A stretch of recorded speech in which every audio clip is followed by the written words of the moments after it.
Bonjour, je suis avec Olivier Kotsoul, il est Senior Economist Nagelmakers, et on va parler de 2020, et vous êtes plutôt prudent pour 2020. Pourquoi?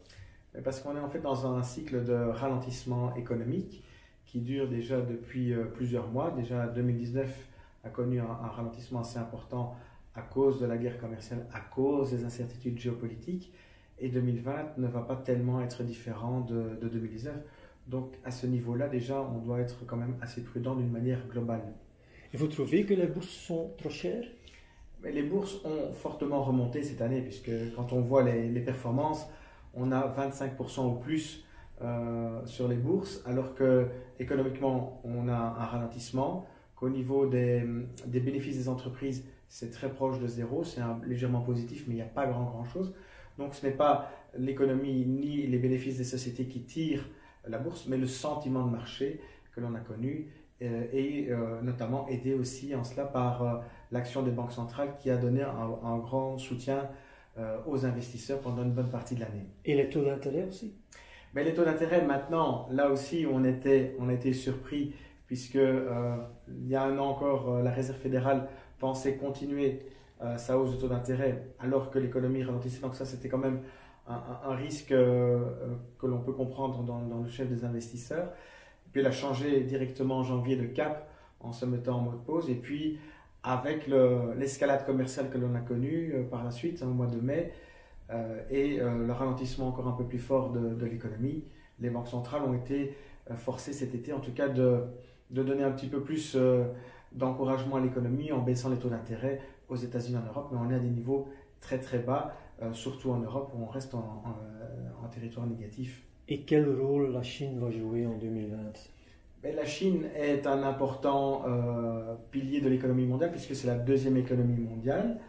Elle est bien entendu affectée par la guerre commerciale, mais elle a aussi, en devenant de plus en plus grande, de plus en plus riche, elle perd aussi en capacité de continuer à croître et donc elle s'inscrit sur un lent rythme de décélération de sa croissance, que ce soit les investissements, les exportations aussi qui souffrent, mais aussi la construction d'infrastructures et immobilières a atteint quand même un moment un peu des limites. Elle reste toujours positive, mais de moins en moins forte.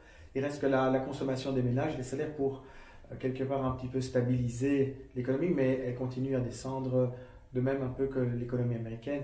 Et c'est vrai qu'on ne voit pas toujours très très clair dans cette économie-là, mais on sent bien que les stimulants ici sont moins forts que par le passé. Donc ça contribuera aussi à moins faire rebondir l'économie mondiale si elle peut rebondir l'année prochaine à un moment donné. Et en 2020, on va aussi avoir des élections aux États-Unis. Ça va jouer un rôle important ou pas? Mais ça peut jouer un rôle puisque d'abord Donald Trump a dit qu'il voulait une bourse forte pour sa réélection. Il y a le contexte géopolitique de guerre commerciale qui doit à un moment donné aussi aboutir sur une forme de résultat positif, mais on ne sait pas très bien quoi. Mais en tout cas, pas juste avant les élections. S'il doit arriver quelque chose, ça doit quand même se produire au premier semestre, mais ça peut prendre du temps, on ne sait pas. Et puis, il y a le camp démocrate. On sait que là aussi, il y a des candidats qui sont très radicaux, qui sont contre Wall Street, contre le secteur technologique, qui veulent augmenter les impôts, et notamment les impôts des sociétés, ce qui pourrait être mauvais pour la bourse. Donc là, il faudra voir, au moment des primaires, en février-mars, qui va émerger, mais là, on pourra avoir aussi un peu de volatilité à ce moment-là. Et vous êtes prudent aussi sur le dollar? Alors le dollar, on a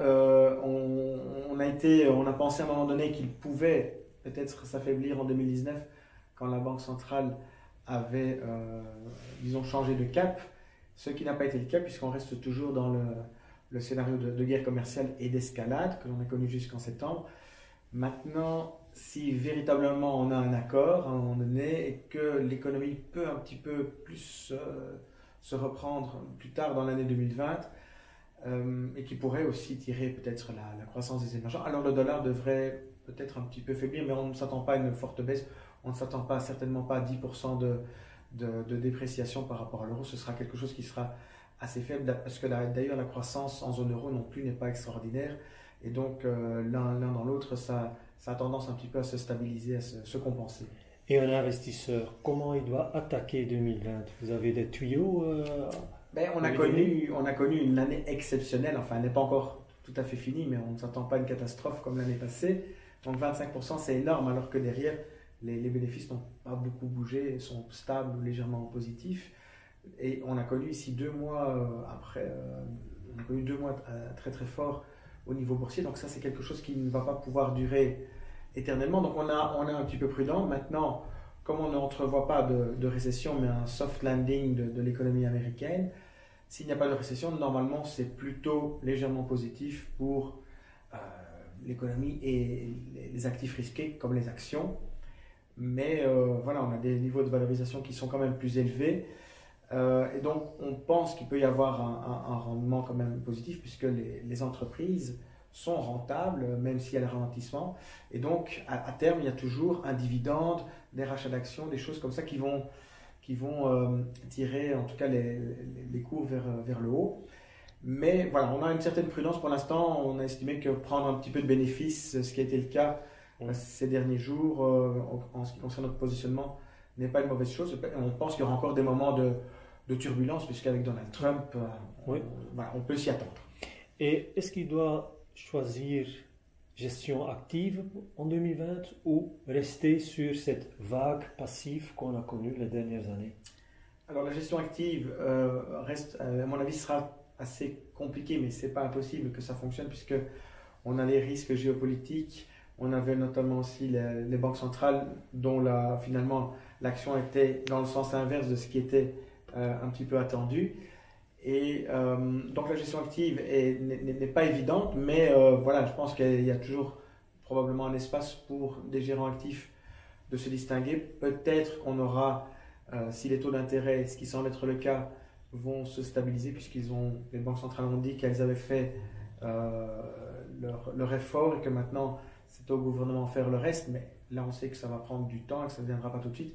Mais peut-être que les styles de value, les entreprises dites de valeur, vont performer peut-être un peu mieux ou en ligne avec le secteur de croissance. Donc là, il y a peut-être quelque chose à jouer, mais globalement, on est dans un scénario de croissance faible, qui va rester faible. Et donc là aussi, si les rendements sont relativement faibles, les coûts vont avoir une importance importante et la gestion passive restera certainement encore d'actualité et de plus en plus dans les années à venir. Et pour vous, regarder dans le futur, c'est devenu beaucoup plus difficile qu'il y a quelques années? Mais c'est plus difficile puisqu'on a le locataire de la Maison Blanche qui fait les tweets. On ne sait pas dans quel sens il va les faire, mais à chaque fois du positif et du négatif. Le problème, c'est que tout ça, c'est pas bon. Ça entretient l'incertitude. Ça entretient l'incertitude surtout dans l'économie et ça l'empêche de redémarrer.